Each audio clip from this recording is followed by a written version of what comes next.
कि जब संसार सोता है तब मुनि जागता है, और जब संसार जागता है तब मुनि सोता है। ये सोना जागना क्या है केशव? ये रात दिन कैसे हैं? रात और दिन की तो मैंने बात ही नहीं की थी पार्थ। मैंने तो केवल सोने और जागने के विषय में बात की थी। सामान्य पुरुष की जाग हर क्षण कुछ पाने और भोगने के मोह में व्यतीत होती है। यही उसकी चेतना का लक्ष्य है। यदि उसे भूख लगी तो उसे भोजन चाहिए, यदि उसे प्यास लगी तो उसे जल चाहिए, यदि उसे ऋतुओं से अपना बचाव करना है तो घर चाहिए। उसकी सोच आत्मनिष्ठ है, परंतु मुनि अर्थात स्थितप्रज्ञ की सोच वस्तुनिष्ठ है। वो व्यक्तिगत भूख और व्यक्तिगत तृष्णा के परे देखता है। वो वृक्ष से गिरे हुए फल के विषय में नहीं सोचता, वो वृक्ष के विषय में सोचता है, वनों के विषय में सोचता है। सामान्य मनुष्य को ईंधन के लिए लकड़ी चाहिए, तो वो वृक्षों को तब तक काटता चला जाएगा जब तक वन नष्ट न हो जाएं। परंतु मुनि प्रकृति में वनों के महत्व के विषय में सोचता है, प्रकृति के संतुलन के विषय में सोचता है, वनों और ऋतुओं के संबंध के विषय में सोचता है। इसलिए हे पार्थ, जो सामान्य पुरुष की इंद्रियों के लिए दिन है वो मुनि के लिए रात है, क्योंकि वो तो इंद्रियों की सीमा को पार कर चुका है। और जो सामान्य पुरुष की इंद्रियों के लिए रात है वो मुनि के लिए दिन है, क्योंकि उसी सन्नाटे में मुनि की चेतना का सूर्योदय होता है। मुनि की रुचि सामने की समस्याओं के साथ साथ उन समस्याओं के समाधान में भी है, और यही उसे सामान्य पुरुष से अलग करती है पार्थ। या निशा सर्वभूतानाम तस्याम जागृति संयमी, यस्याम जागृति भूतानि सा निशा पश्यतो मुनेः। हे पार्थ, सत्य इंद्रियों की पहुंच के बाहर है। ऐसा नहीं कि मुनि को भूख नहीं लगती, लगती है, परंतु वो अपनी भूख के परे देखता है और ये सोचता है कि भूख का उपचार क्या है। इसीलिए सामान्य मनुष्य का दिन मुनि के लिए रात है, और जो सामान्य मनुष्य की इस रात से अपने को बचा ले वही स्थित प्रज्ञ है। सामान्य मनुष्य तो उन नदियों की भांति है जिन्हें व्याकुलता बहा ले जाती है, परंतु उन्हें अपने मार्ग का ज्ञान नहीं होता। वो तो अंधाधुंध बही जाती हैं, क्योंकि वो केवल बहने ही को अपना कर्म समझती हैं, और वो अपना सारा जल, अपनी सारी उथल पुथल सागर में उड़ेल देती हैं। किंतु सागर फिर भी अपने तटों की मर्यादा का उल्लंघन नहीं करता। इसी प्रकार कामनाओं की नदियां सामान्य मनुष्य को तो बहा ले जाती हैं, परंतु जब वो मुनि तक आती हैं तो मुनि उन्हें समेट लेता है और अपनी मर्यादा का उल्लंघन नहीं करता। हे पार्थ, तुम भी सागर बनो। सागर मुनि है, सागर ज्ञानी है। तुम भी ज्ञानी बनो पार्थ, क्योंकि ज्ञान ही उत्तम है।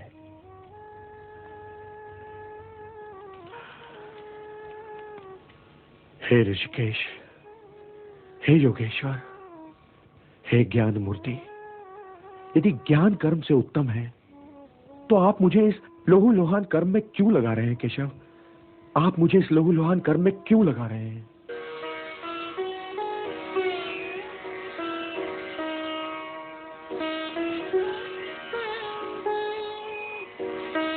हे केशव, आपने तो मुझे उलझा दिया। यदि ज्ञान कर्म से उत्तम है तो फिर मैं ये भयानक कर्म करूं क्यों? क्यों युद्ध करूं केशव? क्यों न मुनि बनकर मौन समाधि में चला जाऊं? मैं कल्याण का मार्ग पूछ रहा हूं केशव। कृपया मुझे मार्ग दिखलाइए केशव, मुझे मार्ग दिखलाइए। लोकेस्मिन् द्विविधा निष्ठा पुरा प्रोक्ता मया नघ, ज्ञान योगेन सांख्यानाम कर्म योगेन योगिनाम। हे निष्पाप अर्जुन, संसार में दो प्रकार के लोग होते हैं, अंतर्मुखी और बहिर्मुखी। जो अंतर्मुखी होते हैं वे स्वयं के भीतर जाकर ईश्वर को देखते हैं, यही ज्ञान योग है। और जो बहिर्मुखी होते हैं वे स्वयं से बाहर निकलकर उसे प्राप्त करने का प्रयत्न करते हैं, किंतु कर्म से छुटकारा नहीं, क्योंकि स्वयं के भीतर जाकर उसे खोजना भी तो कर्म ही है। हे कुंती पुत्र, मार्ग तो यही दो हैं, एक ज्ञान योग का और दूसरा कर्म योग का। हे केशव, तो फिर मैं ज्ञान योग के ही मार्ग पर क्यों न चलूं? किंतु हे पार्थ, ज्ञान योग भी कर्म के त्यागने का मार्ग नहीं है, सिद्धि का मार्ग नहीं है, क्योंकि कर्म के बिना तो जीवन संभव ही नहीं। आंखें हैं तो वे अवश्य देखेंगी, पलकें हैं तो वे अवश्य झपकेंगी, कान हैं तो वे अवश्य सुनेंगे।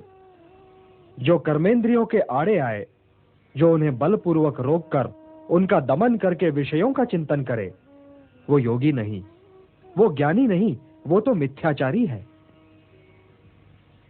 सिद्ध पुरुष इंद्रियों को अपने वश में करता है, उनका दमन नहीं करता पार्थ। वो आंखें बंद करके नहीं जीता। कर्म बिना तो शरीर की यात्रा संभव ही नहीं। व्यक्ति सांस तो लेगा ही ना पार्थ। यदि वातावरण में कोई सुगंध या दुर्गंध है तो वो उसका अनुभव करने के लिए भी विवश है। यदि उसके आसपास कोई नाद है, कोई ध्वनि है, कोई कोलाहल है, तो उसे सुनने के लिए उसके कर्ण उसके आदेश की प्रतीक्षा तो नहीं करेंगे ना। इसलिए जो अपने इंद्रियों को नियंत्रित रखे, जो उन पर अपनी चेतना का अंकुश लगाकर उन्हें कर्मोन्मुख करे, उन्हें कर्म की दिशा दिखाए, वही श्रेष्ठ है। वो अपने विकल्पों को समझता है पार्थ, और अपनी संकल्प शक्ति का प्रयोग करता है। और हे पार्थ, अपने नियत कर्म करना कुछ न करने से अच्छा है। अब ये भी ठीक है पार्थ कि आंखें देखती हैं, किंतु वे क्या देखें और क्या न देखें, इसका निर्णय तो ज्ञानी स्वयं ही लेता है। वो आंखों को देखने की, कर्णों को सुनने की और पांवों को चलने की खुली छूट नहीं देता।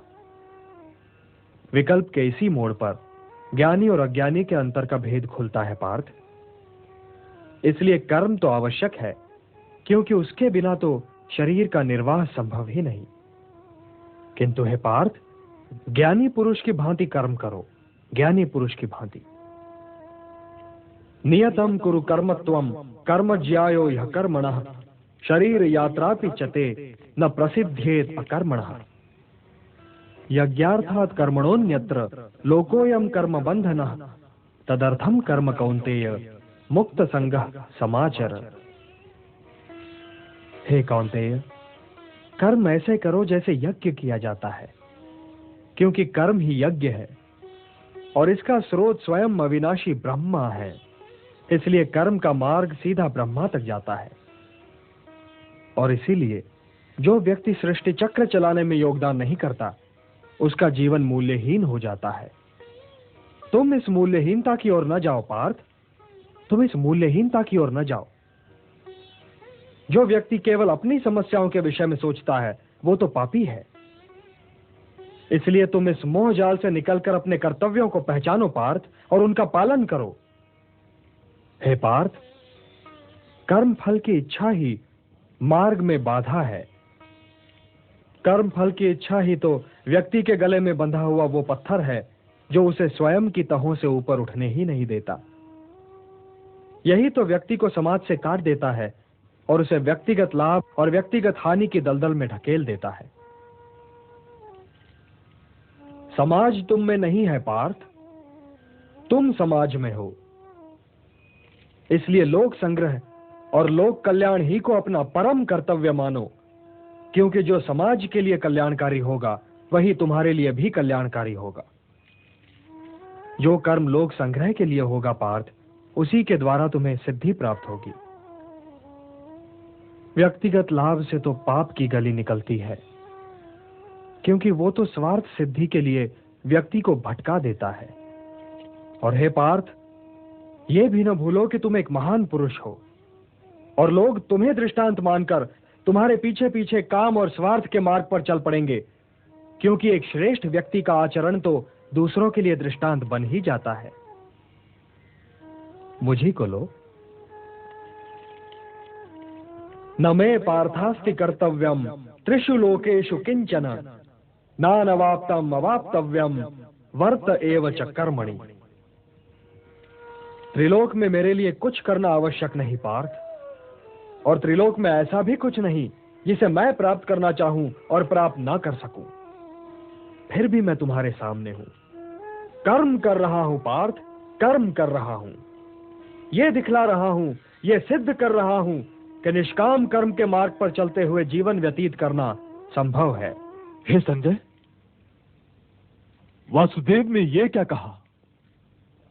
महाराज, यहां पर तो वासुदेव कृष्ण के स्वर ही बदले हुए हैं, जैसे ही स्वयं वो नहीं बल्कि कोई और बोल रहा है। और कौन? महाराज, कुंती पुत्र अर्जुन क्या समझे ये तो मैं नहीं जानता, किंतु स्वयं नारायण के अतिरिक्त तो कोई और इस शैली में बोल ही नहीं सकता। कोई और तो ये कह ही नहीं सकता कि त्रिलोक में कोई ऐसी वस्तु है ही नहीं जिसे वो प्राप्त करना चाहें और प्राप्त ना कर सकें। वो कह रहे हैं कि त्रिलोक में उनके करने योग्य कुछ है ही नहीं, फिर भी वो कर्म कर रहे हैं कि यदि वो कर्म नहीं करेंगे तो संसार उन्हें दृष्टांत मानकर कर्म को त्याग देगा और कर्म चक्र ठहर जाएगा, और उसके ठहर जाने से समाज नष्ट हो जाएगा, और इस सर्वनाश का कारण वही ठहराए जाएंगे। संजय, ये तो कोई साधारण या असाधारण पुरुष कह ही नहीं सकता, और ये वाक्य तो यदि किसी ब्रह्म ऋषि के भी हों तब भी ये अहंकार का प्रदर्शन माना जाएगा। किंतु वासुदेव के उच्चारण में तो अहंकार की झलक भी नहीं थी महाराज। इसी ने तो मुझे भी भयभीत कर दिया है संजय। यदि वो ईश्वर में मुझसे भी धनुष उठाने को कहें तो अपनी नेत्रहीनता भूलकर मैं भी धनुष उठा लूंगा। संजय, तो क्या अर्जुन गांडीव उठा लेगा? इस प्रश्न का उत्तर मैं दे सकता हूं महाराज, किंतु भविष्यवाणी मेरे कर्म क्षेत्र के बाहर है। यदि भगवान ये चाहते कि मनुष्य को भविष्य का ज्ञान होना चाहिए तो स्वयं उसे यह ज्ञान दे देते। इसलिए अपने भविष्य को अपने वर्तमान से निकलने का समय दीजिए महाराज। ये प्रतीक्षा भी आपके कर्म क्षेत्र के भीतर है।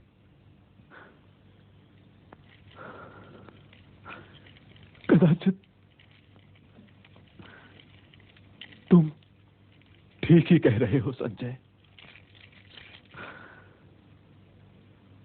और कदाचित मैं ये जानता भी हूं कि इस युद्ध का परिणाम क्या होगा। फिर भी चाहता ये हूं कि इस युद्ध का परिणाम वो ना हो जो होने वाला है। कल तक मैं ये सोचा करता था कि मैं शत पुत्रों का पिता हूं, इसलिए मैं तो कभी अकेला हो ही नहीं सकता।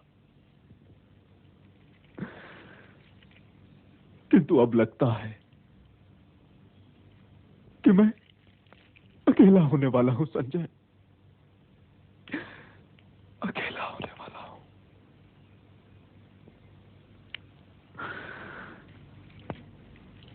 इसलिए मुझे अब अपनी आंखों की उंगली पकड़ाकर कुरुक्षेत्र ले चलो।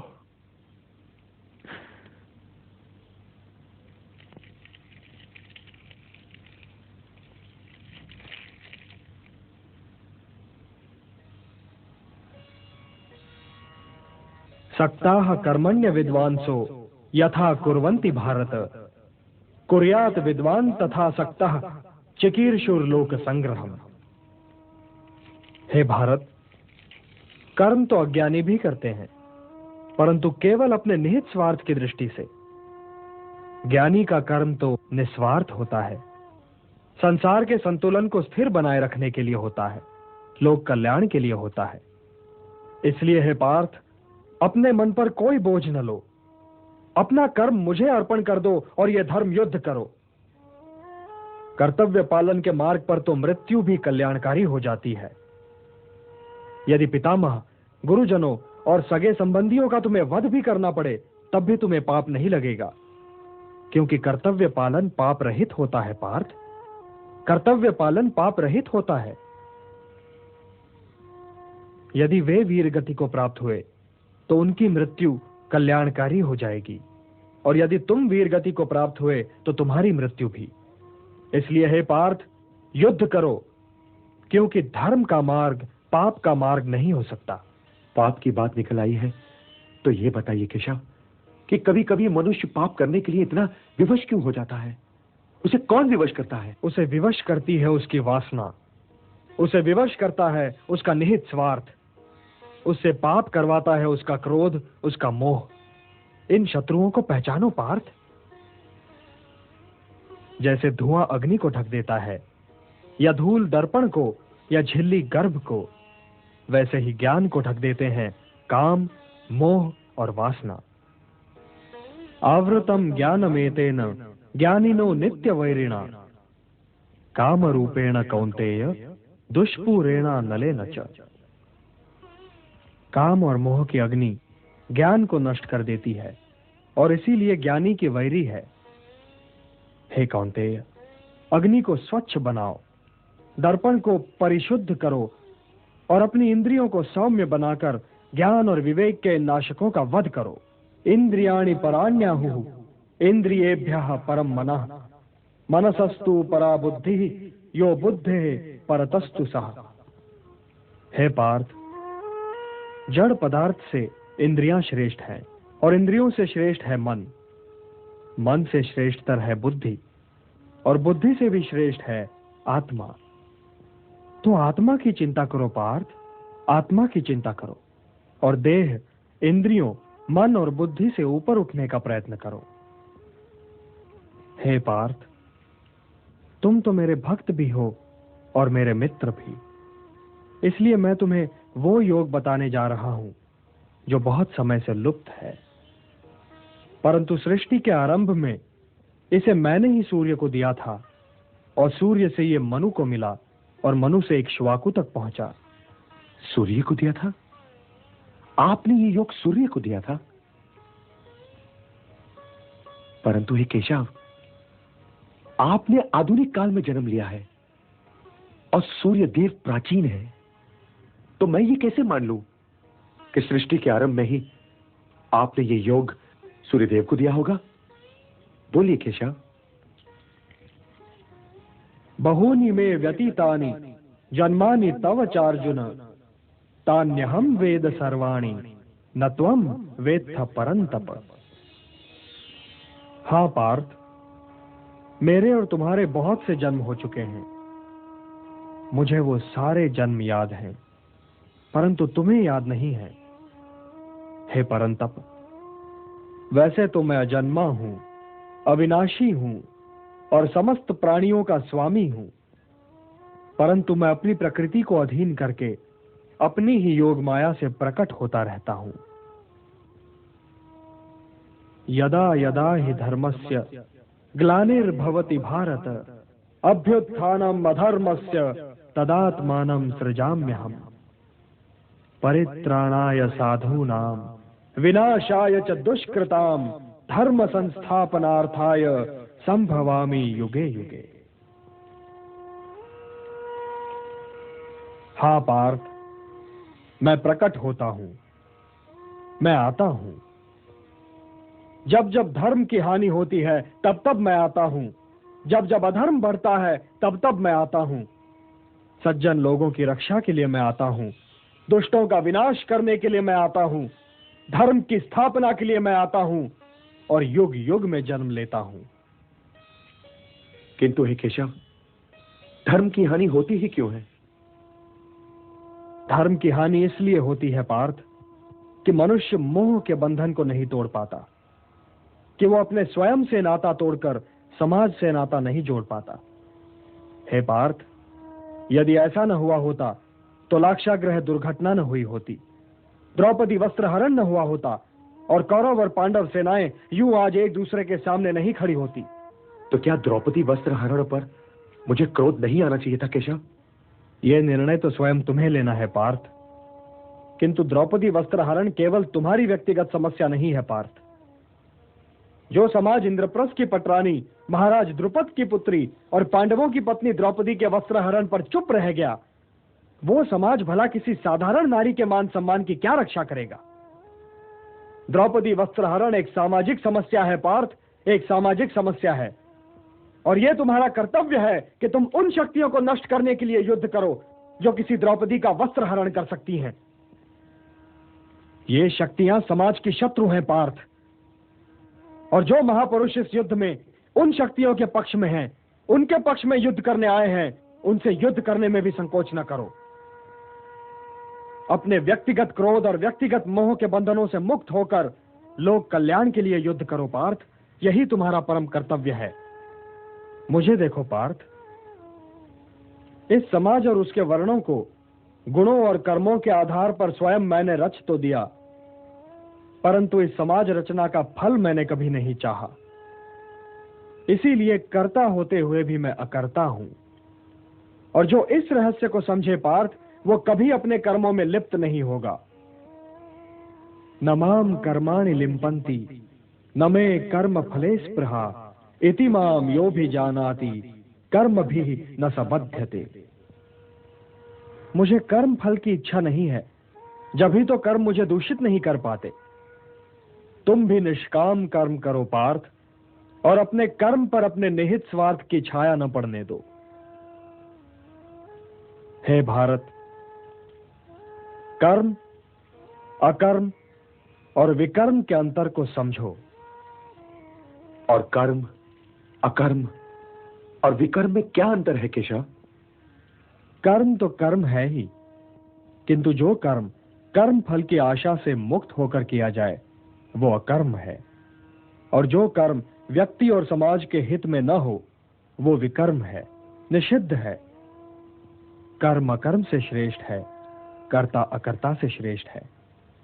और हे पार्थ, जो अकर्ता है, जो कर्म फल की इच्छा से मुक्त है, वही ज्ञानी है, वही बुद्धिमान है, और वही कर्मयोगी है। उसके लिए उसका कर्म ही कर्म फल भी है, और इसीलिए वो एक कर्म के पालन के उपरांत कर्म फल की प्रतीक्षा में नहीं ठहरता, बल्कि दूसरे कर्म की ओर बढ़ जाता है। उसके ज्ञान की अग्नि मोह, क्रोध, द्वेष, आकांक्षा, लाभ, हानि, सुख और दुख के मैल को जलाकर उसके कर्म को शुद्ध कर देती है, और उसका कर्म अकर्म बन जाता है, और वो कर्ता से अकर्ता।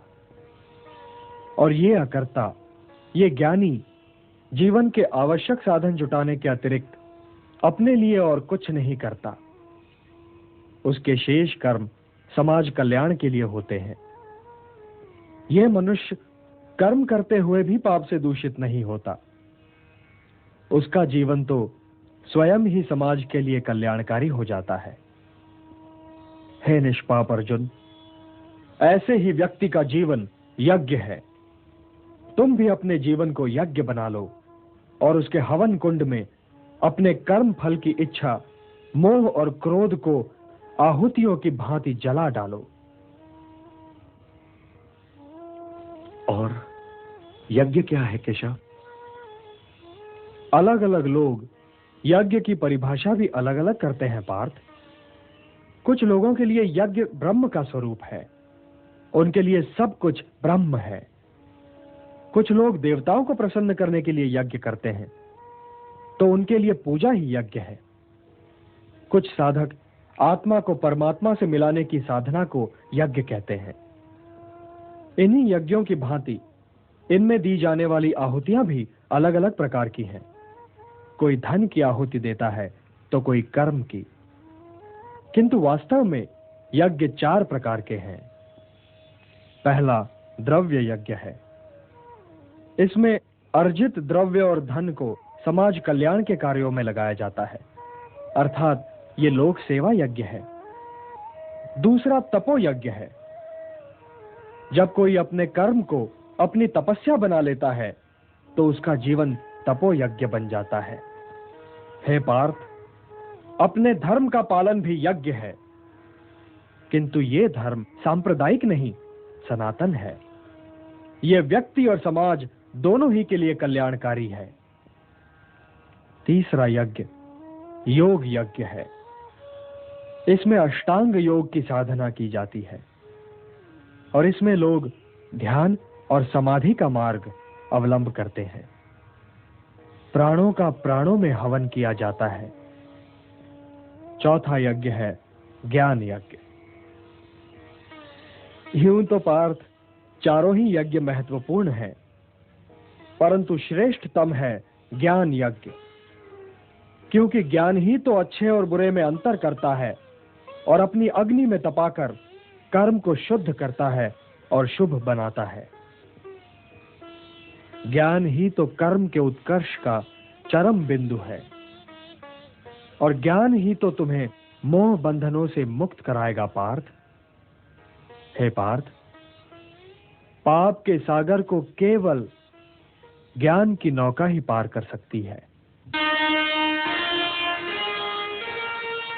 कर्म करो तुम ज्ञान से, श्रेष्ठ ज्ञान है धर्म। कर्म योग ही धर्म है, धर्म योग ही कर्म। सीख हम बीते युगों से, नए युग का करे स्वागत, करे स्वागत, करे स्वागत, करे स्वागत।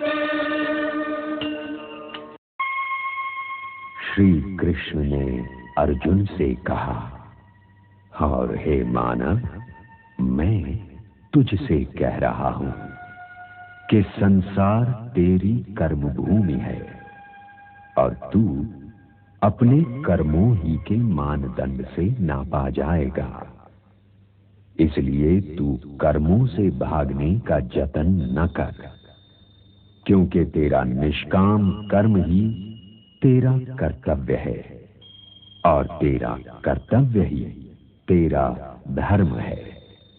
किंतु यदि तेरा कर्म केवल तेरे हित के लिए है तो वो कर्म पाप की ओर जाने वाला मार्ग है। इसलिए अपने से मुक्त होकर समाज के कल्याण के लिए कर्म कर, कि यही मोक्ष का मार्ग है। दूसरे सारे कर्म तो मोह, माया और क्रोध के बंदी हैं, और जो स्वयं ही बंदी हैं, वे तुझे मोक्ष के मार्ग पर क्या ले जाएंगे। यदि समाज सुखी नहीं तो व्यक्ति भी सुखी नहीं रह सकता। यदि समाज की आंखों में आंसू हैं तो समझ ले कि तेरी आंखें भी सूखी नहीं रह सकती। यदि वृक्ष कट जाएंगे तो तुझे फल भी नहीं मिल सकता, क्योंकि फल देना और छाया देना तो वृक्ष का कर्म है। तू समाज का एक भाग है। अपने को भाग समझ, स्वामी न समझ। इसी में तेरा कल्याण है और ये ज्ञान श्रेष्ठ है। और जिसे ये ज्ञान है उसका जीवन ही यज्ञ है। अपि चेदसि पापेभ्यः सर्वेभ्यः पापकृत्तमः सर्वं ज्ञानप्लवेनैव वृजिनं संतरिष्यसि। तो तुम भी ज्ञान की नौका में बैठकर पाप के सागर को पार कर जाओ। ये समझ लो पार्थ कि जैसे अग्नि सब कुछ जलाकर भस्म कर देती है, वैसे ही ज्ञान की अग्नि कर्म फल की इच्छा, फल की प्राप्ति न होने पर आने वाले क्रोध और उस क्रोध के सहारे आगे बढ़ने वाले मोह को जलाकर भस्म कर देती है। हे पार्थ, इस मंत्र को सदैव याद रखो कि संसार में ज्ञान के समान पवित्र करने वाली न ही कोई वस्तु है और न ही कोई तत्व। ज्ञान ही सर्वोत्तम है। अज्ञश्च अश्रद्धानश्च संशयात्मा विनश्यति, नायम लोकोस्ति न परः न सुखम संशयात्मनः। जो अज्ञानी हैं, जिनमें श्रद्धा भाव नहीं है, जो बात बात पर शंका करते हैं, संशय युक्त हैं, वे तो नष्ट हो ही जाते हैं और उन्हें ना इस लोक में सुख मिलता है और ना ही परलोक में। इसलिए हे भारत, संशय को त्यागो और तुम्हारे भीतर जो मुनि बैठा है उसे जगाओ।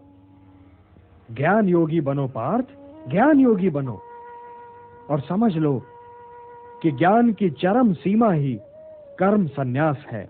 आप कर्म संन्यास और कर्म योग दोनों ही की प्रशंसा कैसे कर सकते हैं केशव? ये दोनों एक दूसरे को काटते नहीं बंधु, और कल्याणकारी तो ये दोनों ही हैं, किंतु इन दोनों में श्रेष्ठ है कर्म योग। वो क्यों और वो कैसे? जो द्वेष और आकांक्षा से ऊपर उठकर कर्म करता है वो तो नित्य सन्यासी है ही, और वो द्वंद्वों से रहित होकर सांसारिक बंधनों से मुक्त हो जाता है। इसलिए जो कर्म संन्यास को कर्म योग से अलग समझता है वो तो मूर्ख है ही। ज्ञानी ऐसा कभी नहीं समझते। कर्म त्याग तो वास्तव में निहित स्वार्थ के त्याग का नाम है पार्थ। इसलिए कर्म योग के बिना कर्म संन्यास की प्राप्ति हो ही नहीं सकती। कर्मयोगी को तत्वों का ज्ञान होता है और उसका देखना न देखना, सुनना न सुनना, चखना न चखना, जागना न जागना, लेना न लेना, छोड़ना न छोड़ना और उसका हर कर्म लोक कल्याण के लिए होता है। और इसीलिए वो पाप से बिल्कुल वैसे ही अलग रहता है जैसे कमल जल में रहकर भी जल से अलग रहता है। ब्रह्मण्याधाय कर्माणि संगम त्यक्त्वा करोति यः लिप्यते न स पापेन पद्म पत्रम इवाम्भसा।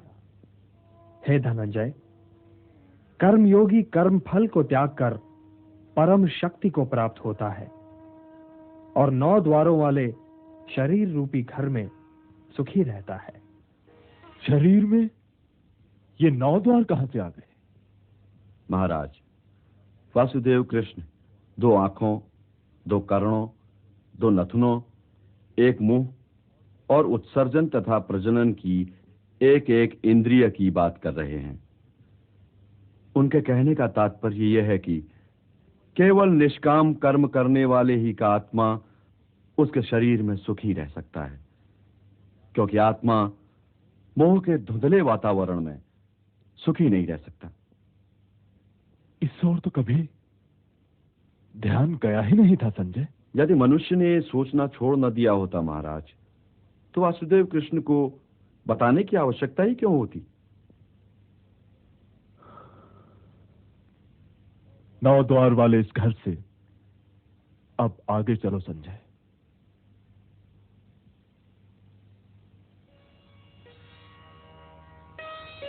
वासुदेव कह रहे हैं, मनुष्य के भ्रमित होने का कारण यह है पार्थ कि उसका अज्ञान उसके ज्ञान को ढक देता है, और जब आत्मज्ञान अज्ञान को नष्ट कर देता है तो ज्ञान उस परम तत्व को सूर्य की भांति प्रकाशित कर देता है, और ज्ञानी इस नश्वर जीवन ही में परम सत्य को प्राप्त कर लेते हैं। उन्हें जन्म पर जन्म नहीं लेना पड़ता, वो इसी नश्वर जीवन में मोक्ष को प्राप्त कर लेते हैं। तो हे पार्थ, ये नश्वर जीवन बहुत ही महत्वपूर्ण है, क्योंकि इसके उपरांत तुम्हारा आत्मा तो अवश्य होगा, किंतु तुम नहीं होगे। तो इस नश्वर जीवन काल को अर्थपूर्ण और समाज के लिए कल्याणकारी बनाओ पार्थ। ज्ञान प्रकाश है, तो इस प्रकाश को प्राप्त करो, और यदि तुमने ऐसा कर लिया तो इन भ्रमों में भटकने से बच जाओगे जिनमें आज भटक रहे हो, और यदि भटकने से बच जाओगे पार्थ तो तुम्हें शांति मिलेगी। हे धनंजय, शांति का सीधा मार्ग मैं हूं। जो मुझे हर यज्ञ का लक्ष्य, हर लोक का स्वामी और हर प्राणी का हितैषी मानते हैं, वही शांति पाते हैं। यदि तुम मुझे अपना हितैषी समझते हो पार्थ, तो मेरा कहा मानो और युद्ध करो, क्योंकि ये युद्ध किए बिना तुम्हें शांति नहीं मिल सकती। अपने धर्म से भागने का मार्ग शांति की प्राप्ति का मार्ग नहीं है पार्थ। ये युद्ध तुम्हारा धर्म है, तो अपने इस धर्म का पालन करो पार्थ, और उसके परिणाम के विषय में न सोचो। कौन मरेगा या कौन जिएगा यह तुम्हारी समस्या नहीं है। हे पांडव, लोग जिसे सन्यास कहते हैं उसे तुम योग मानो, और संशय, द्वेष और आकांक्षा से मुक्त होकर युद्ध करो, क्योंकि इन्हें त्यागे बिना तो कोई योगी हो ही नहीं सकता। उद्धरेत आत्मना आत्मानम न आत्मानम अवसादयेत आत्मैव ह्यात्मनो बंधुः आत्मैव रिपुरात्मनः। मनुष्य का यह कर्तव्य है कि वो अपना पतन न होने दे और स्वयं ही अपना उद्धार करे। मनुष्य स्वयं ही अपना मित्र भी है और अपना शत्रु भी। जिसने अपने अहम, अपने मन और अपनी इंद्रियों को अपने वश में कर लिया हो, वो स्वयं ही अपना मित्र है, और जो इनके वश में हो गया पार्थ, वो स्वयं ही अपना शत्रु है। जो शीतकाल और ग्रीष्मकाल, सुख और दुख, मान और अपमान में शांत रहे और संतुलन रखे, वो जितेंद्रिय पुरुष सदैव परमात्मा में लीन रहता है। किंतु हे पार्थ, बहुत खाने वाले या बिल्कुल ही न खाने वाले, या अधिक सोने वाले या बिल्कुल ही न सोने वाले को ये योग सिद्ध नहीं होता। जीवन संतुलन का नाम है पार्थ, और संतुलित ढंग से जीने वाले मनुष्य का योग उसके दुखों को हर लेता है। जैसे वायु रहित स्थान पर दीपक की ज्योति निश्चल रहती है, वैसे ही मोह रहित योगी भी निश्चल रहता है। चंचल मन को मनमानी न करने दो पार्थ, उसे रोको और उसे अपने आत्मा का अधीन बनाओ। तुम्हारी उलझनों का यही उपचार है। मेरी ओर देखो पार्थ, मेरी ओर देखो। जिसे हर दिशा और हर वस्तु में केवल मैं ही दिखाई दूं, वो तो कभी भटक ही नहीं सकता। जो मुझे नहीं भूलता पार्थ, मैं भी उसे नहीं भूलता। वो तो सांसारिक जीवन व्यतीत करते हुए भी संसार से अलग और मेरे भीतर रहता है। हे अर्जुन, जो योगी सबके सुख दुख को अपना सुख दुख माने, वही परम श्रेष्ठ है। आत्मा उपम्येन सर्वत्र समम पश्यति योर्जुन सुखम वा यदि वा दुखम स योगी परमो मतः। किंतु योग मार्ग पे चलते चलते मन भटक तो सकता है। भटक क्यों नहीं सकता? अवश्य भटक सकता है। केशव, तो फिर ब्रह्म की प्राप्ति के मार्ग में इस भटकन का परिणाम क्या होता है? भटक जाने वाला बादल की भांति छिन्न भिन्न होकर कहीं नष्ट तो नहीं हो जाता केशव? वो चाहे लोक हो चाहे परलोक, कल्याणकारी शुभ कार्य करने वालों की दुर्गति तो हो ही नहीं सकती। हे कुंती पुत्र, मुझ में मन लगाओ, मुझ पर निर्भर होकर योग करो। तुम्हें मेरा संशय रहित पूर्ण ज्ञान मिल जाएगा। हे धनंजय, सबसे बड़ा सत्य तो मैं ही हूं। मैं ही वो धागा हूं जिसमें ये सारी प्रकृति मणियों की भांति पिरोई हुई है। हे कौन्तेय, जल में रस मैं हूं, सूर्य और चंद्रमा में प्रकाश मैं हूं, वेदों में ओमकार मैं हूं, आकाश में शब्द भी मैं ही हूं। मैं ही पृथ्वी में पवित्र सुगंध हूं, मैं ही अग्नि में तेज हूं, प्राणियों में जीवन शक्ति मैं हूं, तपस्वियों का तप मैं हूं। हे पार्थ, प्रारंभिक बीज मैं हूं, बुद्धिमानों की बुद्धि मैं, तेजस्वियों का तेज मैं, बलवानों में काम रहित बल भी मैं ही हूं, और प्राणियों में धर्म के विरुद्ध न जाने वाला काम भी मैं ही हूं। मैं सब में हूं पार्थ, किंतु सबसे अलग भी हूं। मैं अविनाशी हूं, मैं निर्गुण हूं। हे पार्थ, मैं बीते हुए सारे कालों, इस बीतते हुए आधुनिक काल और आने वाले सारे कालों के सारे प्राणियों को जानता हूं, परंतु मुझे कोई नहीं जानता। मैं ही जगत का पिता भी हूं, माता भी और पोषक भी। मैं ही ऋग्वेद हूं और मैं ही सामवेद। मैं ही स्वामी हूं और मैं ही शरण। मैं ही सृजन हूं और मैं ही विलोपन। मैं ही सब का आधार हूं पार्थ। मैं ही सब कुछ हूं, सब कुछ। ग्रीष्म भी मैं और वर्षा भी मैं हूं। और हे पार्थ, मैं ही संसार का अविनाशी बीज भी हूं। मैं सबका अति प्रिय मित्र हूं, किंतु सबके लिए एक जैसा हूं। न कोई मुझे प्रिय है और न ही अप्रिय, परंतु जो मुझे श्रद्धा से पूजते हैं मित्र, वे मुझ में हैं और मैं उनमें। समोहम सर्वभूतेषु न मे द्वेषोस्ति न प्रियः। ये भजन्ति तुमाम भक्त्या मयि ते तेषु चाप्यहम्।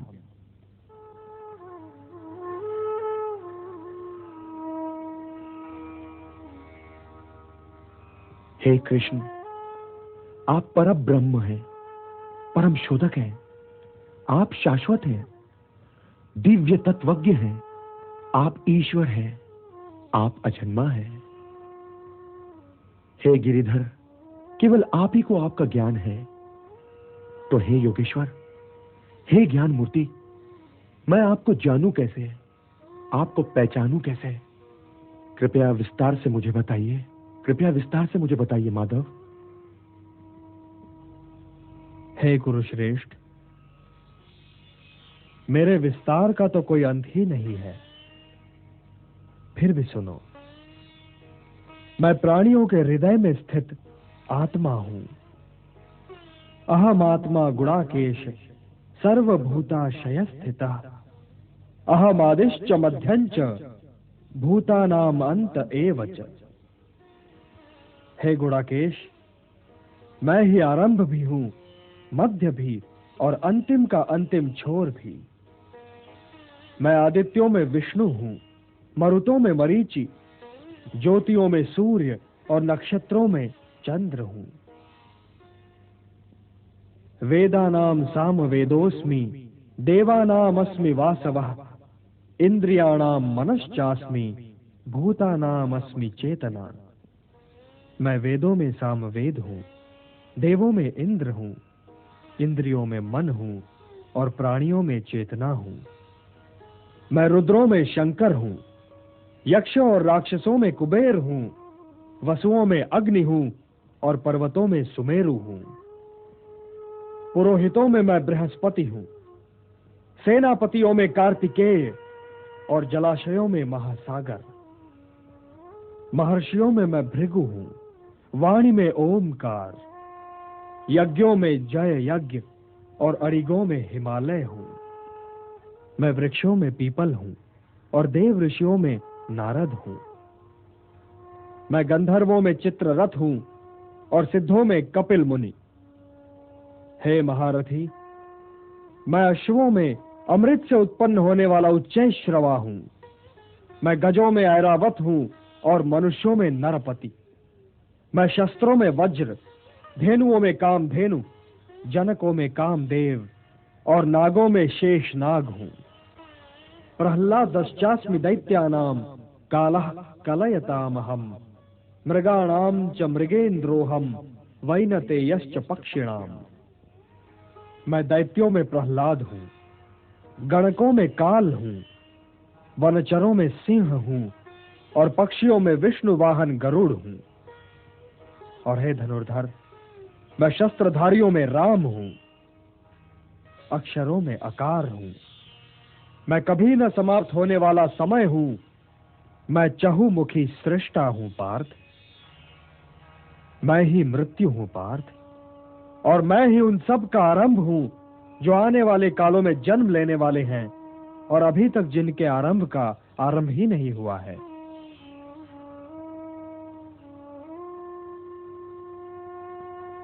मृत्युः सर्वहरश्चाहम् उद्भवश्च भविष्यताम्। कीर्तिः श्रीर्वाक्च नारीणाम स्मृतिर्मेधा धृति क्षमा। मैं स्त्रियों में कीर्ति, श्रीवाक, स्मृति, मेधा, धृति और क्षमा हूं। मैं ऋतुओं में ऋतुराज हूं और तेजस्वियों का तेज हूं। मैं गुण हूं, मैं विजय हूं, मैं प्रयत्न हूं। मैं यादवों में वासुदेव हूं और पांडवों में अर्जुन। मैं मुनियों में व्यास हूं और कवियों में शुक्राचार्य। यच्चापि सर्वभूतानां बीजम तदहम अर्जुन, न तदस्ति विना यत्स्यात् मया भूतम चराचरम। मैं ही तो उत्पत्ति का बीज हूं पार्थ, वो चाहे चर हो चाहे अचर, मेरे बिन तो हो ही नहीं सकता। मैं प्राणों का प्राण और जीवन का जीव हूं।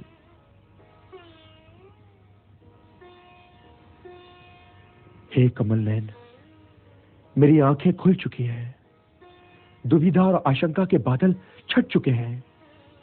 आपने जो कहा वही सत्य है और उसके अतिरिक्त कोई सत्य नहीं। किंतु हे परमेश्वर, मैं आपके ईश्वरीय रूप के दर्शन करना चाहता हूं। हे निष्पाप अर्जुन, अपनी इन आंखों से तुम मेरा वो स्वरूप नहीं देख सकते। इसके लिए तुम्हें दिव्य दृष्टि की आवश्यकता होगी।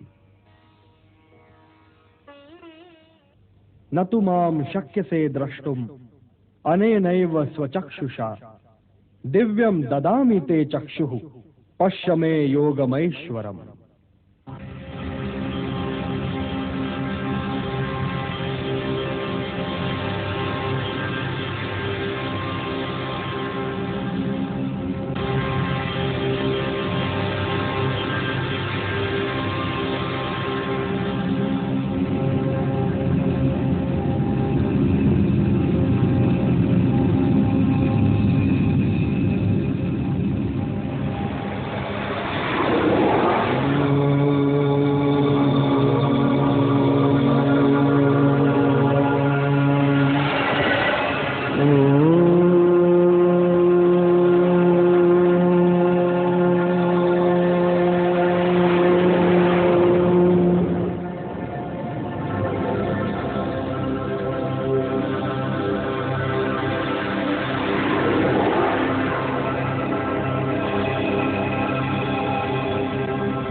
अदृष्ट पूर्वम ऋषितोस्मि दृष्ट्वा भयेन च प्रव्यथितं मनो मे तदेव मे दर्शय देव रूपम प्रसीद देवेश जगन्निवास।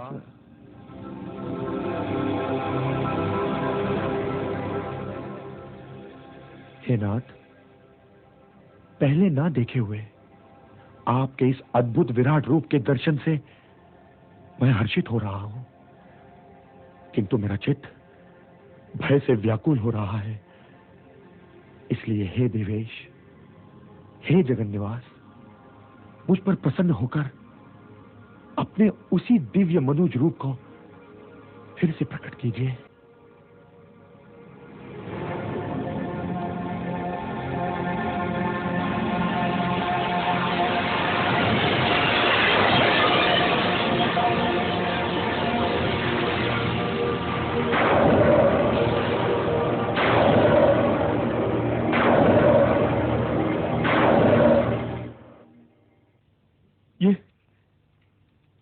ये कैसा रूप है संजय? मैं आपके लिए उनके विराट रूप का वर्णन नहीं कर सकता महाराज। ये रूप तो केवल दिव्य दृष्टि वालों के लिए है। हे राजन, यदि आपने महर्षि व्यास से दिव्य दृष्टि ले ली होती तो यह विराट रूप देखकर आप धन्य हो गए होते। मुझे मेरे दुर्भाग्य के आंकड़े बताने की आवश्यकता नहीं है संजय। ये बताओ कि वहां क्या हो रहा है। जो आज्ञा महाराज।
क्षमा प्रभु, क्षमा। हे विश्वमूर्ति, हे अनंत, हे नारायण, हे दयासागर, जैसे मित्र मित्र को, पिता पुत्र को और भगवान अपने भक्त को क्षमा करते हैं प्रभु, वैसे ही आप मुझे क्षमा कीजिए प्रभु, आप मुझे क्षमा कीजिए।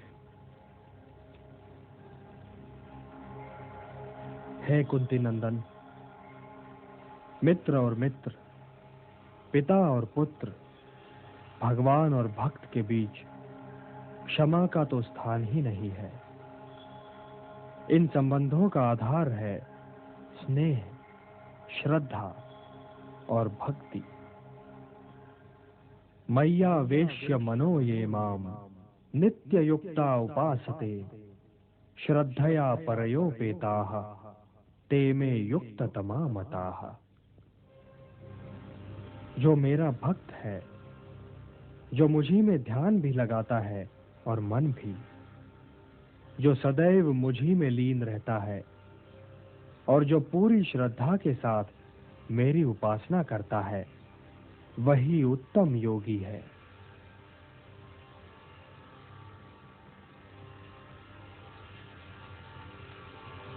इसलिए हे पार्थ, मेरी भक्ति श्रेष्ठ है। जो भक्त हैं वे ही संसार में नहीं उलझते, क्योंकि हे पार्थ, ऊर्ध्वमूलम अधः शाखम अश्वत्थम प्राहुरव्ययम छंदांसि यस्य पर्णानि यस्तम वेद सवेदविद। हे पार्थ, ये संसार तो मानो पीपल का वृक्ष है, जिसकी जड़ें ऊपर की ओर हैं और शाखाएं नीचे की ओर। वेद इसी वृक्ष के पत्ते हैं। जो ये जानता है वो ये समझो पार्थ कि वेदों का अर्थ भी जानता है। इस वृक्ष की शाखाएं ऊपर नीचे सारी ओर फैली हुई हैं, जिनका परिपोषण किया है प्रकृति के तीनों गुणों ने, सतोगुण, रजोगुण और तमोगुण। इसकी जड़ें मानव समाज में बहुत गहराई तक फैली हुई हैं। इस वृक्ष के वास्तविक रूप की अनुभूति इस संसार में संभव नहीं पार्थ, क्योंकि ये तो कोई देख ही नहीं सकता कि इस वृक्ष का आदि, अंत और आधार क्या और कहां है। किंतु मनुष्य इस संसार रूपी वृक्ष को वैराग्य की कुल्हाड़ी से काटकर उस परम पद को प्राप्त कर सकता है, जहां पहुंचकर उसे फिर लौटना नहीं पड़ता।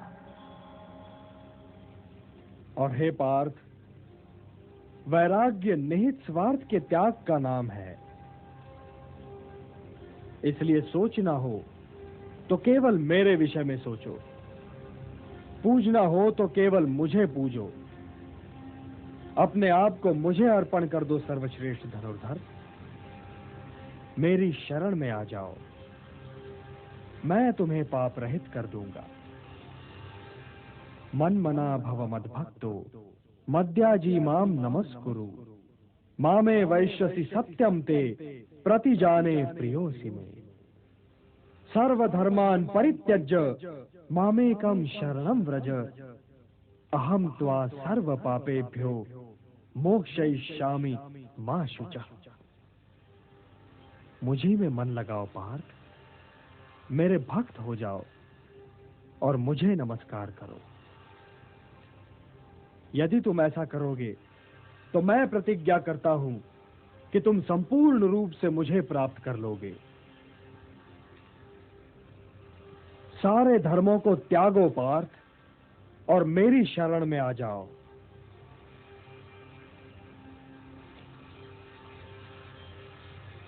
मैं तुम्हें सारे पापों से मुक्त कर दूंगा। इसलिए शोक न करो धनंजय, शोक न करो। हे प्रिय, हे भक्त, मैं ही कर्म, योग, भक्ति और ज्ञान का चरम बिंदु और परम लक्ष्य हूं। इसलिए योगी की भांति निष्काम कर्म करो। चिंता न करो पार्थ, चिंता न करो, मुझ में विश्वास रखो। हे महाबाहो, अपना गांडीव उठाओ और युद्ध करो।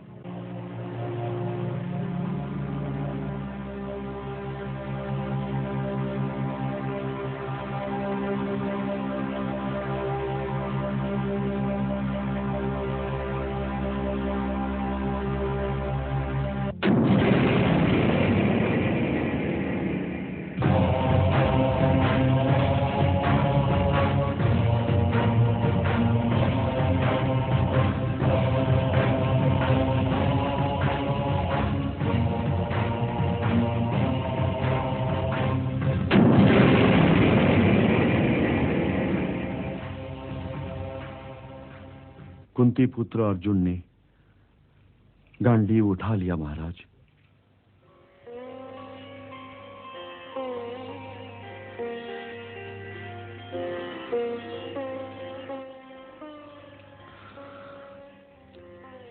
अर्थात युद्ध अब होकर ही रहेगा। और हे संजय, मैं इस युद्ध का परिणाम भी जान गया। इसलिए अब यदि तुम चाहो तो मुझे छोड़कर जा सकते हो। जब रथ ही ना होगा तो सारथी रखकर क्या करूंगा? यदि ये महाराज का आदेश है तो मैं अवश्य इसका पालन करूंगा, किंतु मैं महाराज को त्यागना नहीं चाहता। निष्काम सेवा करना चाहते हो, करो, ना जाओ। ये बताने के लिए ठहर जाओ कि अर्जुन का पहला बाण किसे लगा। मुझे यह सूचना देने के लिए ठहरे रहो कि मेरे शूरवीर पुत्र वीर गति को कैसे प्राप्त हुए। क्या युद्ध आरंभ हो गया संजय? मेरा प्रिय दुर्योधन तो युद्ध के लिए बड़ा व्याकुल हो रहा होगा। जी महाराज, वे व्याकुल इसलिए हो रहे हैं कि उन्हें इस युद्ध के परिणाम का ज्ञान नहीं। नहीं संजय, यदि उसे इस युद्ध के परिणाम का ज्ञान होता तब भी वो युद्ध के लिए व्याकुल होता। वो क्षत्रिय है और क्षत्रिय युद्ध के परिणाम से प्रभावित नहीं होते। यदि आप नेत्रहीन न रहे होते तो क्या आप इस युद्ध में भाग लेते महाराज?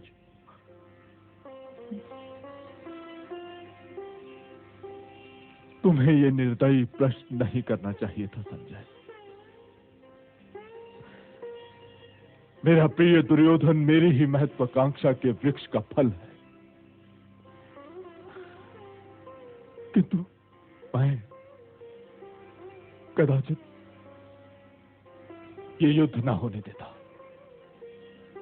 और यदि युद्ध ना टाला जाता तो इसका प्रयत्न करता कि युद्ध के लिए पांडुपुत्र आगे आए। किंतु वासुदेव ने मेरी एक न चलने दी। तुम इस धोखे में न रहना संजय कि यह युद्ध मेरे पुत्रों और मेरे अनुज पुत्रों के बीच में हो रहा है। बिल्कुल नहीं, ये युद्ध मेरे और वासुदेव कृष्ण के बीच में हो रहा है। यदि आप ये भी जानते हैं महाराज, तो युद्ध रोक क्यों नहीं देते? मैं क्षत्रिय हूं संजय, रणभूमि में पीठ नहीं दिखा सकता। मेरी वास्तविकता से मेरा ये अंतिम और निर्णायक युद्ध है। हो जाने दो ये युद्ध। हस्तिनापुर के विषय में सोचिए महाराज। हस्तिनापुर के विषय में क्यों सोचूं मैं? क्यों? हस्तिनापुर ने मेरे विषय में कब सोचा है? उसने तो मेरा ये अपमान भी चुपचाप देख लिया कि मैं राजा बनकर राज नहीं कर रहा हूं, अपने अनुज का प्रतिनिधि बनकर राज कर रहा हूं। क्या तुम्हें किसी ज्येष्ठ भ्राता का ऐसा अपमान याद है? हस्तिनापुर को भी तो मेरे साथ होने वाले इस अन्याय का कुछ मोल तो चुकाना चाहिए। ये सौदा सबको महंगा पड़ेगा संजय, मुझे भी और वासुदेव को भी। पांडवों को जितने भी घाव लगेंगे वो वास्तव में उन्हीं को लगेंगे। जो विदुर होता इस समय तो अपनी नीति का कोई अचूक वाण अवश्य ही चला देता मेरी ओर, परंतु अब युद्ध में इतना विलंब क्यों हो रहा है संजय? महाराज कुमार भी गंगा पुत्र से यही प्रश्न कर रहे हैं महाराज। पितामह, हम लोग कब तक यहाँ खड़े खड़े युद्ध की प्रतीक्षा करते रहेंगे? जब तक मैं युद्ध के आरंभ का शंख न बजाऊं पुत्र। तो आप किसकी प्रतीक्षा कर रहे हैं? बता दे क्यों नहीं युद्ध के आरंभ का शंख? जब दोनों सेनाएं रणभूमि में आमने सामने खड़ी हो गई हैं पुत्र, तो युद्ध तो निश्चित ही है। जब क्षत्रिय रणभूमि में आ जाते हैं तो या तो वो विजय श्री का प्रसाद पाते हैं या फिर वीर गति को प्राप्त हो जाते हैं। इस रणभूमि में भी यही होगा पुत्र, परंतु अभी आंखें झपकाए बिना रणभूमि के मध्य में निहारते रहो पुत्र, निहारते रहो। यह हमारी आंखों का सौभाग्य है कि वो ये दृश्य देख पा रही हैं।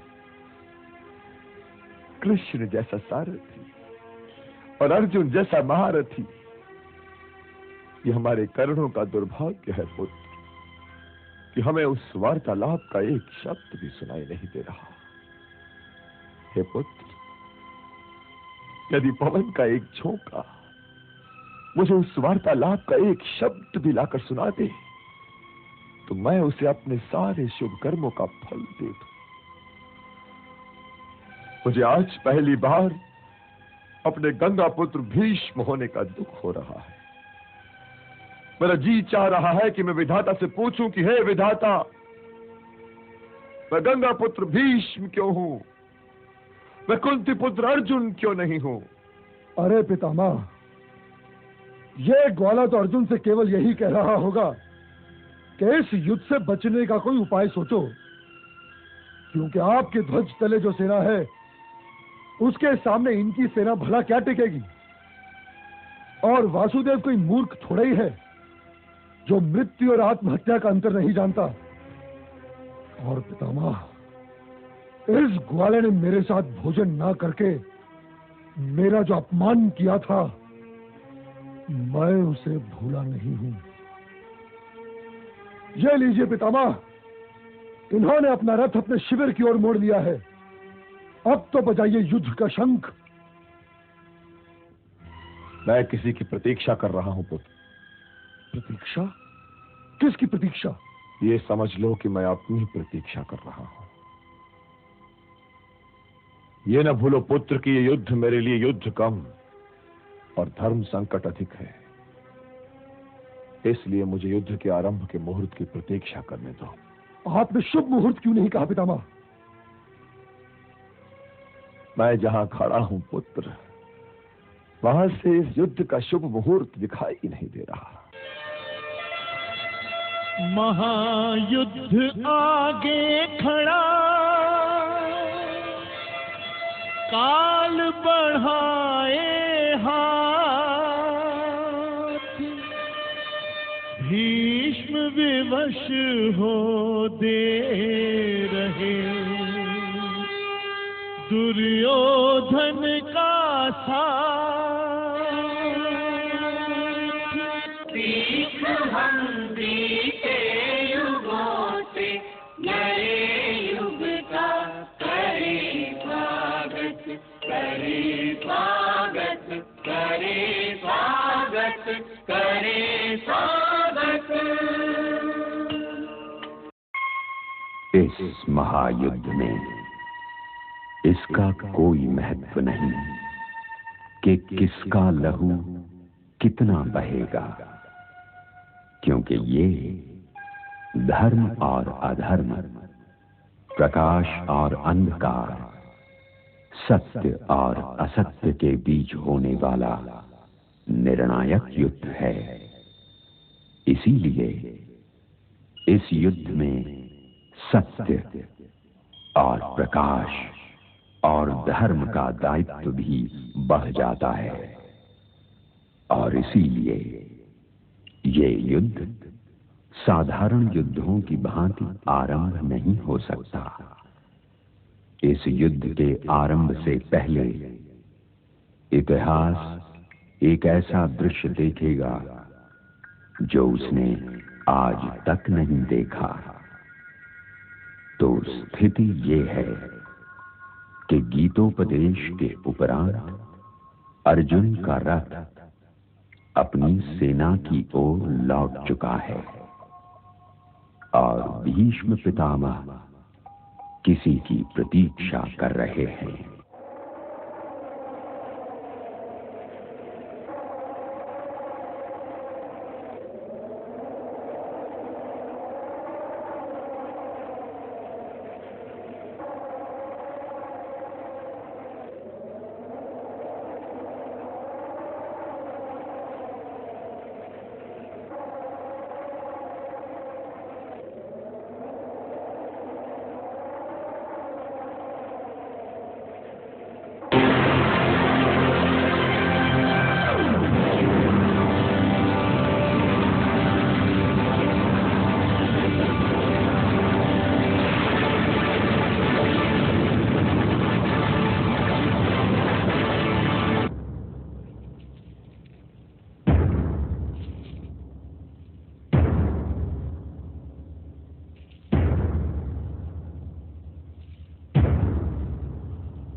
पितामह, लगता है कि धर्मराज युधिष्ठिर का युद्ध आरंभ होने से पहले ही समाप्त हो गया है। वो देखिए, संधि की भिक्षा मांगने दौड़ा चला रहा है। क्या मैंने या कृपाचार्य ने तुम लोगों को संधि की भिक्षा मांगने की भी शिक्षा दी थी राजकुमार दुर्योधन? युद्ध का अर्थ ये नहीं है कुमार कि तुम अपनी जीभ के बाण से सभ्यता की छाती भेद दो। युधिष्ठिर तुम्हारा ज्येष्ठ भ्राता है, उसका अपमान तुम्हारा अपमान है। ये इस प्रकार की सारी सीमाएं पार कर चुका है आचार्य। पुत्र दुर्योधन वो संधि की भिक्षा मांगने नहीं आ रहा है। तो फिर क्यों आ रहा है? आप माने चाहे ना माने पितामह, किंतु बात यही है कि वो कुरु सेना के महासागर में उतरने से पहले ही डूब गया है। और यदि वो संधि की भिक्षा मांगने नहीं आ रहा है तो वो अवश्य अपने जीवन की भिक्षा मांगने आ रहा होगा। प्रतीक्षा करना सीखो पुत्र, प्रतीक्षा करना सीखो।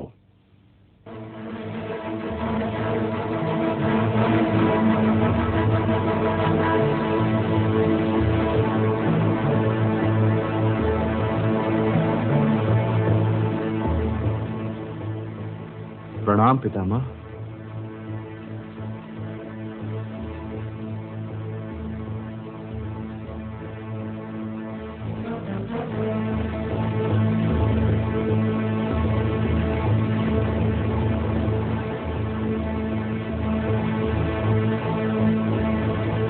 मैं आपसे युद्ध की आज्ञा लेने आया हूं पितामह। विजयी भव पुत्र युधिष्ठिर, विजयी भव। और यदि तुम मुझसे युद्ध की आज्ञा लेने न आए होते पुत्र, तो मैं तुम्हें पराजय का शाप दे देता। आपकी आज्ञा बिना तो मैं शत्रुओं से भी युद्ध नहीं करूंगा पितामह, और ये युद्ध तो स्वयं आपसे है। अपनी प्रतिज्ञा की रस्सी में जकड़ा हुआ तुम्हारा ये पितामह तुम्हारे विरुद्ध युद्ध करने के लिए विवश है, और इसीलिए आज तुम्हें विजय श्री का आशीर्वाद देने के अतिरिक्त केवल तुम्हें घाव ही दे सकता हूं। मैं उन घावों को भी आपका आशीर्वाद समझूंगा पितामह। सुखी रहो पुत्र, सुखी रहो। प्रणाम पितामह।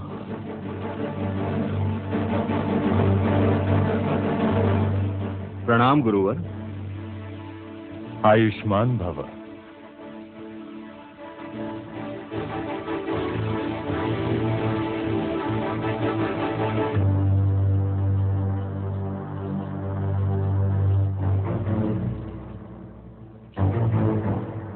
मैं आपका आशीर्वाद लेने आया हूं गुरुदेव। विजयी भव। हे कुंती नंदन, जब युद्ध आरंभ हो जाए तो ये मत सोचना कि मैं तुम्हारा गुरु हूं, क्योंकि मैं भी ये नहीं सोचूंगा कि तुम मेरे शिष्य हो।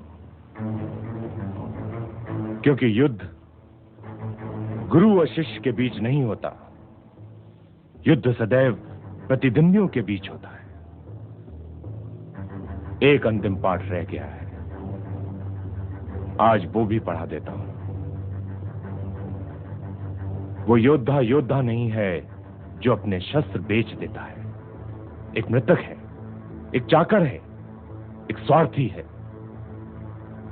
धन के लिए युद्ध करता है, अर्थ का दास है। इसलिए ऐसा योद्धा आदरणीय नहीं है।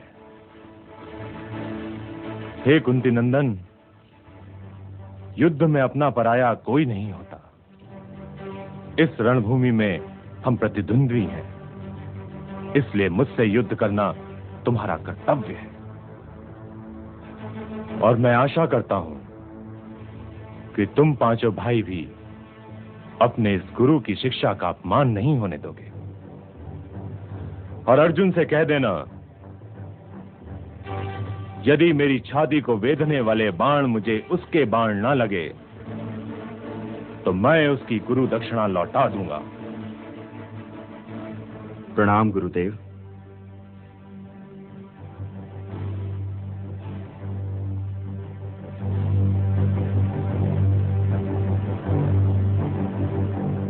प्रणाम कुलगुरु। आयुष्मान भव।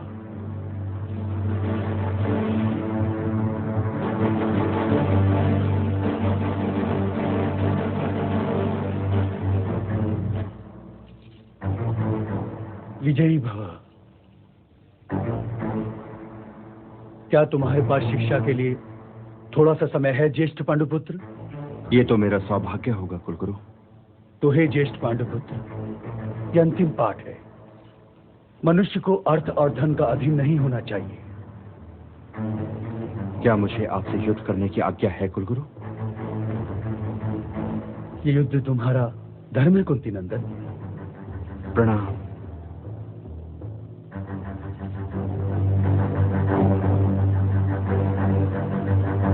प्रणाम मामा जी। आयुष्मान भव।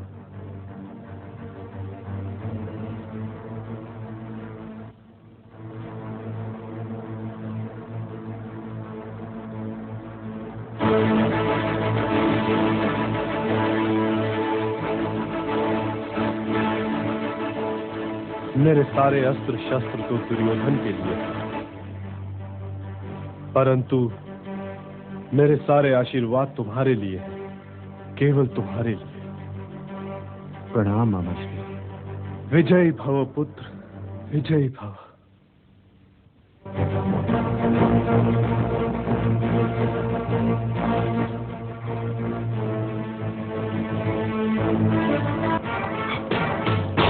मैं तो आप लोगों जैसे सेनापति पाकर धन्य हो गया हूँ। जिनसे युद्ध करने आए हैं उन्हीं को विजय श्री का आशीर्वाद दे रहे हैं। यदि तुमने युधिष्ठिर के चरण स्पर्श किए होते पुत्र, तो वो भी तुम्हें विजय श्री का आशीर्वाद अवश्य दे देगा। किंतु तुम्हारा अभिमान तुम्हारे आड़े आया है। अरे पुत्र, यदि तुम्हारे कोई चरण स्पर्श करेगा तो तुम्हारा हाथ तुम्हारी आज्ञा की प्रतीक्षा किए बिना ही उसके सर पर चला जाएगा। यदि युधिष्ठिर तुम्हारे मामा श्री गंधार नरेश शकुनी के चरण स्पर्श भी करता, तो चाहे मन से न सही परंतु वे भी उसे विजय श्री का आशीर्वाद देने के लिए विवश हो गए होते। हे पुत्र, प्रणाम का परिणाम आशीर्वाद ही है।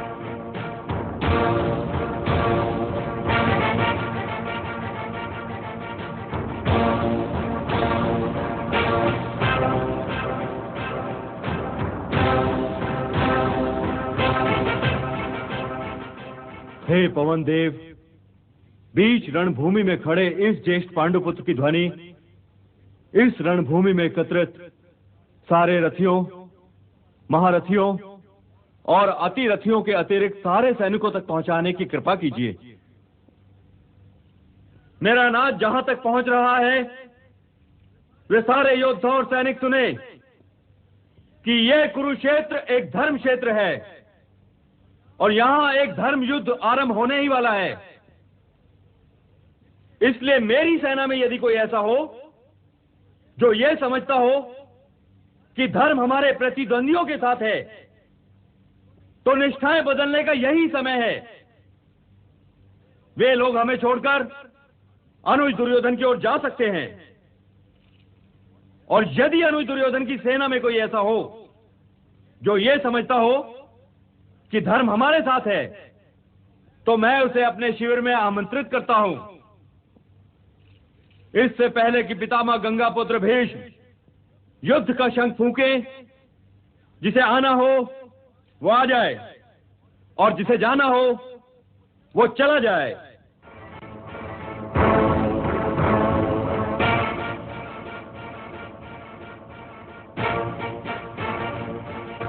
सारथी, हमारा रथ भ्राता युधिष्ठिर के शिविर में ले चलो। बदला पक्ष युयुत्सु सुने, धर प्रकाश की डोर, भाई भाई लड़ रहे, माता हो किस ओर।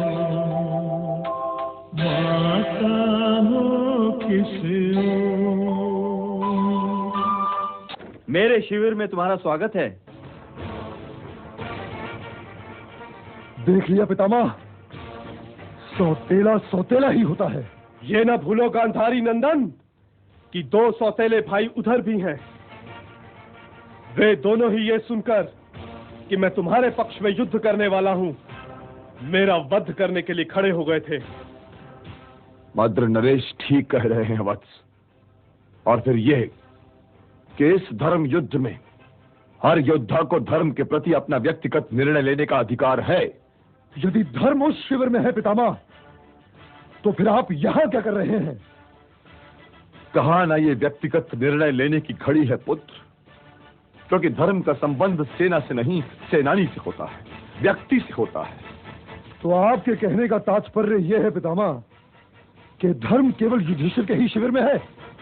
ये प्रश्न मुझसे ना करो पुत्र, ये प्रश्न मुझसे ना करो।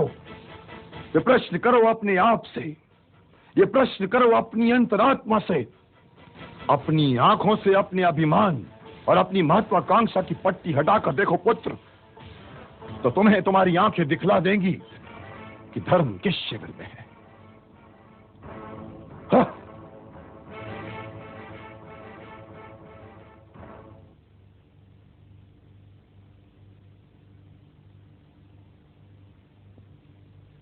महारानी की जय हो। क्या रणभूमि से कोई समाचार आया है? जी महारानी। समाचार शुभ है या अशुभ? हस्तिनापुर के लिए तो अशुभ है। क्या समाचार लाई हो? राजकुमार युयुत्सु कुंती नंदनों की ओर चले गए। वो कोई शत्रुओं से थोड़े जा मिला है दासी कि ये समाचार हस्तिनापुर के लिए अशुभ हो जाए। वो तो केवल एक भाई का शिविर छोड़कर दूसरे भाई के शिविर में गया है। किंतु महाराज इस समाचार से बहुत दुखी हैं। इस युद्ध में चाहे किसी की हार हो या जीत हो दासी, परंतु भरतवंश के वृद्ध प्राणियों के भाग में तो दुख ही आएगा। मैं तो ये चाहती हूं कि यदि अब ये युद्ध टल नहीं सकता तो हो और समाप्त हो जाए।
रणभूमि पर आंखें जमाए रहो संजय।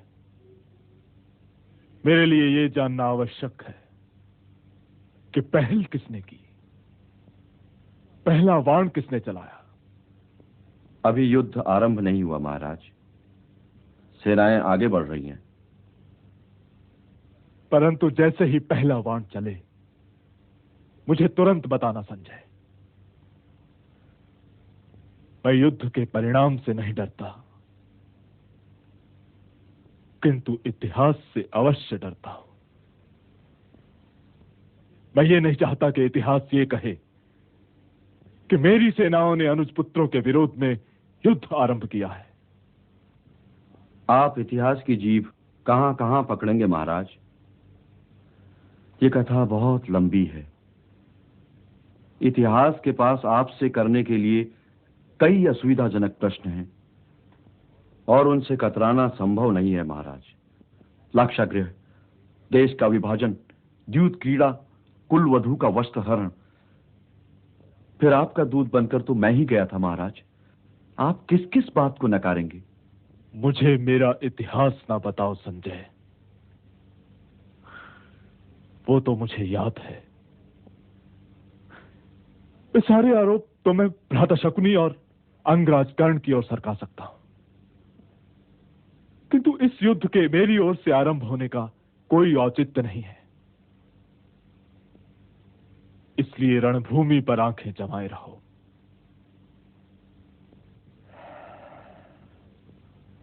जो आज्ञा।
विजयी भव वत्स, विजयी भव।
जब पितामह अर्जुन के रोके नहीं रुक रहे हैं तो भला हम में से उन्हें कौन रोक पाएगा? मुझे आज्ञा दीजिए ज्येष्ठ पिताश्री। तो ठीक है, जाओ वत्स। चलो सारथी।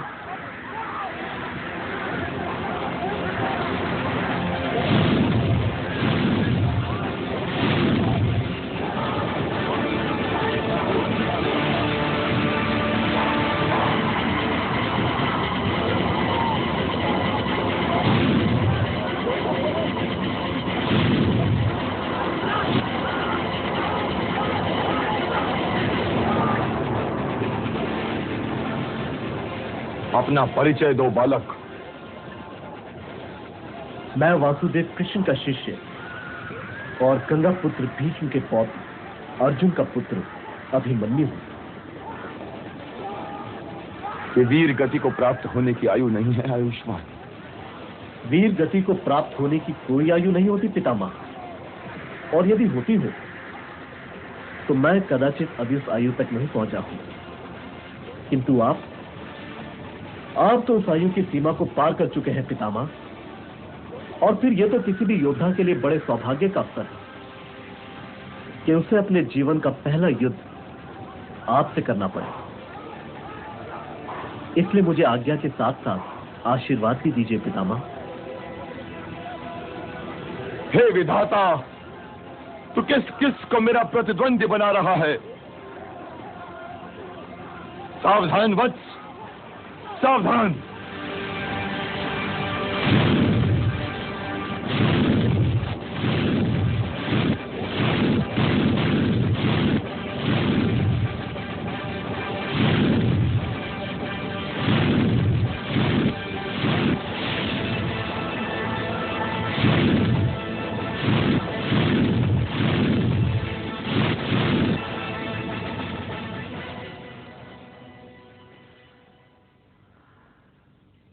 हे महाराज, मुझसे ये युद्ध देखा नहीं जा रहा। क्यों? क्यों? क्या हमारी सेनाओं के पांव अभी से उखड़ने लगे? नहीं महाराज। तो मेरे पुत्र तो सुरक्षित है ना? जी महाराज। यदि मेरी सेनाओं के पांव भी नहीं उखड़ रहे हैं और मेरे पुत्र भी सुरक्षित हैं, तो फिर क्या नहीं देखा जा रहा है तुमसे?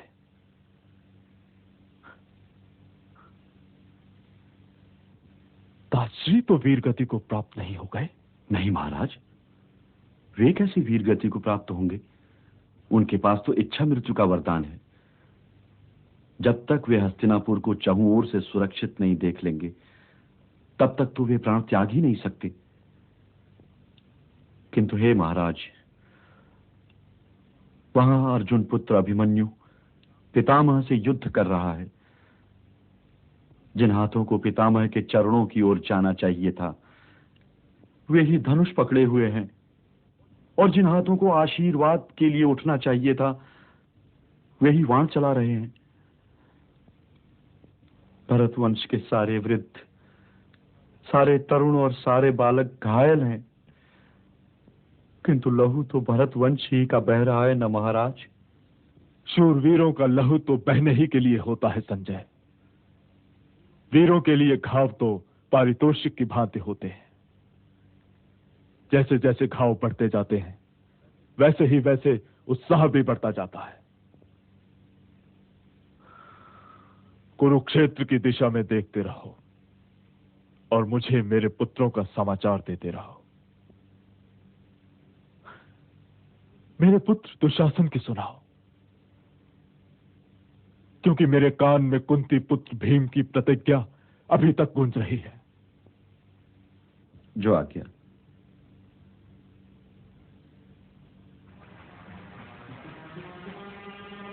इस समय तो राजकुमार दुशासन का युद्ध माधवी नंदन नकुल से हो रहा है महाराज।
आयुष्मान भव वत्स, आयुष्मान भव। कि भरत वंश अर्जुन ही की भांति तुम पर भी सदैव गर्व करता रहेगा। तुम्हारे बाणों ने मेरी वृद्ध आंखों की ज्योति बढ़ा दी है वत्स। धन्य है वो वंश जिसमें तुम जैसे योद्धा ने जन्म लिया है। किंतु मेरे और तुम्हारे बीच इस युद्ध का कोई परिणाम नहीं निकल सकता वत्स, क्योंकि मैं तुम्हारे प्राण लूंगा नहीं और तुम मेरे प्राण ले नहीं सकते। इसलिए अपना रथ कहीं और ले जाओ वत्स, कहीं और ले जाओ। क्षमा चाहता हूं पितामह, मेरा रथ दूसरी ओर नहीं जा सकता। मैं आपको रोकने के लिए आया हूं। मैं तुमसे नहीं रोका जाऊंगा वत्स, नहीं रोका जाऊंगा। सारथी, रथ आगे बढ़ाओ।